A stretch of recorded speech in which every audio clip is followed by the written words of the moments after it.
while driving a herd of cattle out in old Nebraska plain, heading east at Broken Bow.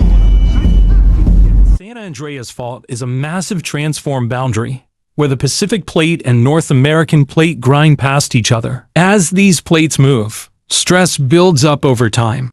When it overcomes friction, the fault suddenly slips, causing an earthquake. This energy releases seismic waves, shaking the ground violently. The fault rupture can displace the land by several feet in seconds. Aftershocks follow, and dangers like landslides and liquefaction can occur. Over centuries, the fault slowly shifts landscapes, moving cities apart. The San Andreas Fault is due for another big quake. Are we prepared?